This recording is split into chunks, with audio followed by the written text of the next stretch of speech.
Right, hi, this is Dan from Daily Joypad. We're here taking a look at the new Xbox system software dashboard update, whatever you might want to know it by. So, I've had this personally for about 2 weeks now since the beta launched, where you had to sign up your Xbox on a Microsoft Connect site. Connect, not Kinect. So yeah, I've been testing this out for a while now, and it comes out tomorrow, December 6th, for everybody else. Obviously, there'll be a few more features tied in tomorrow, like for the UK, we'll have Love Film built in. So if you're a US viewer, or I suppose in any other country really, you'll have to look for your local listings. I'm pretty sure they've been on Major Nelson's blog. I saw a post on them earlier on. Well, put it this way, I'll put the link to the thing in the bottom of the video. So yeah, as you can see, this is the new home screen that pops up when you first turn your Xbox 360 on. The most obvious stuff, the first thing you can see there, play Modern Warfare 3, that's the game that's in my console right now. So if you wanted to play that, they've changed the buttons as well. Rather than pressing eject, X button for eject and Y button for details, they've swapped them around. So that's a slight annoyance, but nothing terrible, just thought you should know anyway. So say if I pressed X on Modern Warfare 3 now, it will bring up this nifty little screen. I can play it, delete it from my hard drive because I've got it installed. Related games over here, extra details about it over here, and the DLC, and some images. So it's similar stuff, but a bit more streamlined than it used to be. Down here we've got Quick Play for games that are installed, indie games, downloadable title. So as you can see, beta registration, that's how I have this early. Code Veronica, Resident Evil 4, so on, so on. Here we got a bunch of adverts, effectively, for the most popular stuff. So at the moment we've got FIFA 12 there. Disneyland Kinect Adventures, I guess, and I'm not 100% sure what that is. I'm not going to click it now because it might take me somewhere that I don't want to know about. So yeah, next up we've got the social pane, which as you can see shows off all your friends, your achievements and other stuff. So I'm not sure how it decides on this, but it shows 3 of your friends doing whatever they do. And if you want to see the rest, you click the friends, which said 11 at the moment, and there are all the rest of them playing what they play. Mixture of stuff, and they've got new animations for sleeping, well, not sleeping, offline friends. So they've got sheep going over the head. As you can see, it still retains the premium theme backgrounds. As you can see, I've got the Sonic Generations one at the moment, which I only installed yesterday, because I've been playing Sonic Generations. And you might notice as well, parties don't show up initially, which is quite cool, because I was always quite annoyed going onto your friends list and you just want to see what your friend's doing necessarily, but they're bundled in with another 7 people tops, and it was pretty annoying. But now it's better, for want of a bigger word, if you like. If you want to see parties that are still active, you can click here, and there they'll all appear. Next up, beacons and activity has been added. You can also access this by pressing the middle button, whatever they call it, and it will give you, it's effectively just statistics more than anything else. So it says like my last 5 games that I've been playing, and it says who's been playing them recently, how many people of those are online right now. So yeah, let's take Skyrim for example, because that's ridiculously popular at the moment. If I go in there, we've got 2 people playing it now, someone playing it 2 hours ago, yesterday, 4 days ago, so on. If I go down to the bottom, I'm not sure how recent it will show these things. 21 days ago is the most recent, so it's not really that recent. And then friends activity on this next tab shows the most popular games overall, the top 10.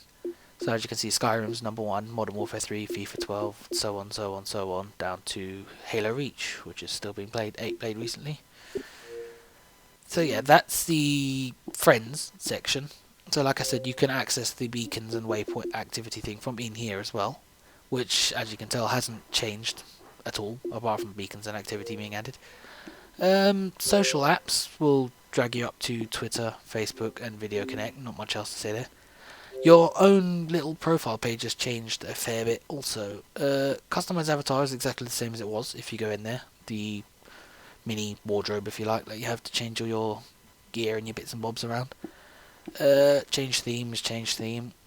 And over here you got bio, whatever.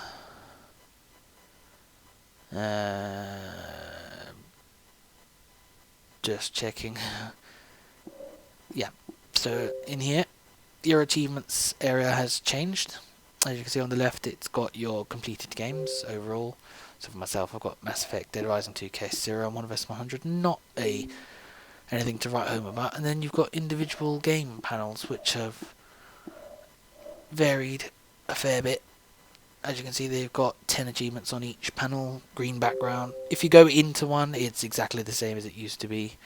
So there's no real difference. Oh, that's true. One other thing you can do, actually. When you're on an achievement, as you can see, it says X share achievement. And if you do that, you can share your achievement to Facebook. And you can add a little message to it if you want. So if you've done something you want to brag about, then by all means go nuts. I'm slightly disappointed there isn't Twitter integration as well, because it's a lot more impersonal than Facebook, and I don't want to flood my wall with unlock this, unlock that. It will just irritate people eventually. So obviously I have used it, but only for the biggest achievements. Next panel, TV. There's not a great deal on here at the moment, as you can see, but there are plans to have a lot more stuff on here, including, for the UK anyway, they're going to have BBC, Channel 4, Channel 5, obviously Sky TV's already on there, some other stuff, and video on the next panel, similar sort of thing. They'll add YouTube, Daily Motion, Love Film. I could go on. There are loads of things you keep an eye out for.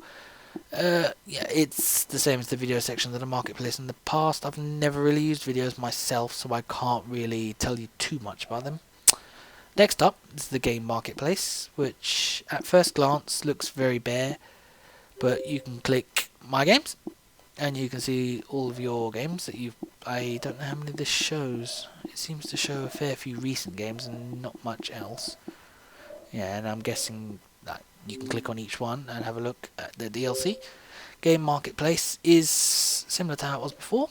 Got at the far left pics, which I'm not sure how they define, because they've got Enslaved, Bulletstorm and Death Smiles.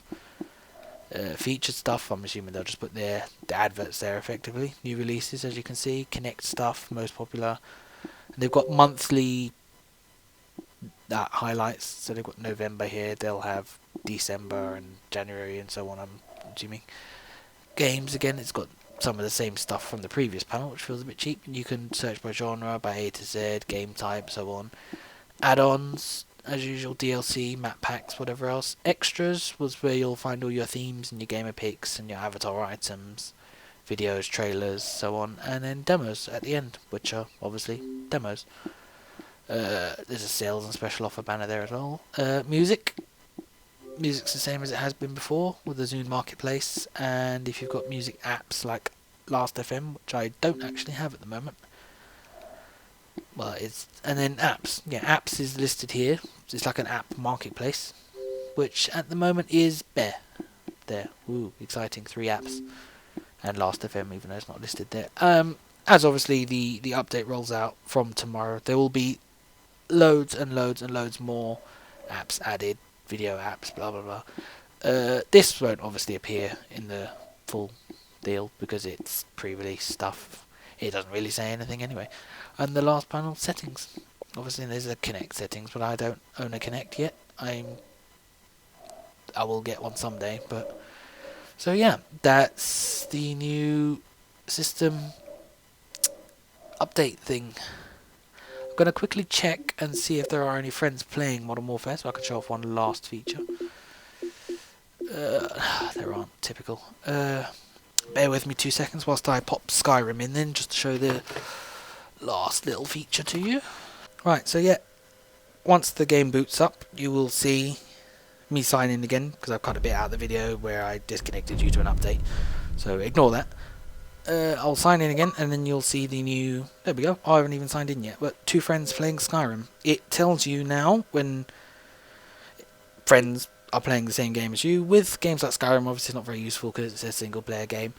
And I won't show you this now because it really relies on a friend coming online and actually playing the same game as me, but it also will pop up when a friend starts playing the game. It will say, friend is now playing Skyrim, just to let you know someone's playing this game. So take Call of Duty for example. If you're playing Call of Duty and a friend pops online, that's great because you might go, oh right, I can play Call of Duty with that friend now.